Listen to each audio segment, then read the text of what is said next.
More history of the Bonney family consisted of Grandma Floa and Granddad Ike, my mother Pearl, Uncle Casey, who is Leela's dad. Barbara.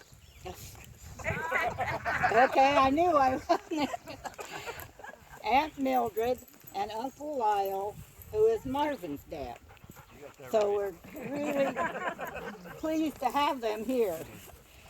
The children being 12, 10, 8, and 4 years old, and can you imagine, they walk to and from the Grouse Creek School 2 miles every day,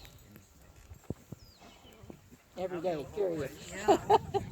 Later, great-granddad Bonnie, Isaac, and great-grandma Laura arrived from Colorado also.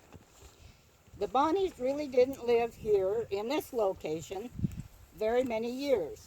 I'm not sure how long. I do know they moved from here about 1.5 miles on up the road before 1926, as that is when my dad's family, the Hawthines, came and settled on a place next to the Bonnies. My grandfather was following the timber was the reason for the move.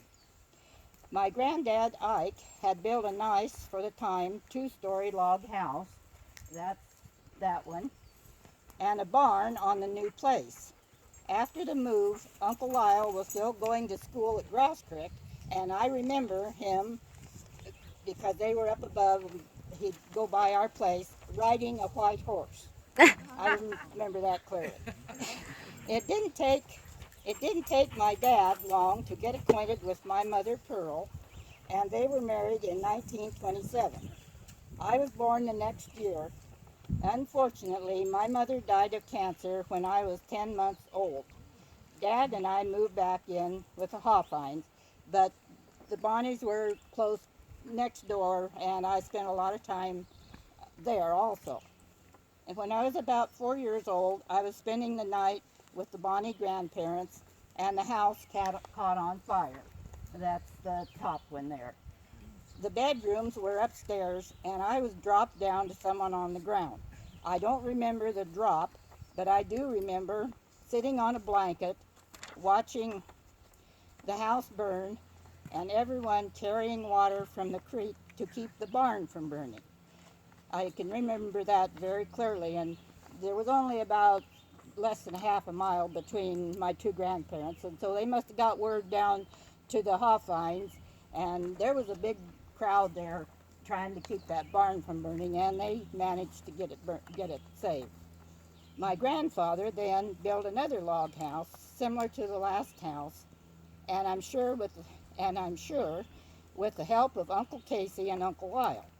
Sometime around that time, Uncle Casey cut off his little toe with an axe. Barb can maybe knows a little bit more about that. When I was 6 or 7 years old, the Bonnie children had all left home. So Grandma and Granddad sold the Grove Creek property, bought a travel trailer, and moved to wherever the timber was. Granddad Granddad had a truck and was hauling logs. And there's a picture of him there with some poles to build the bridge across the river. Maybe Marvin and Barb can tell you a little bit more of the story, why they moved away, what happened with the family. I will mention, unfortunately, that my Aunt Mildred was married. She had one son.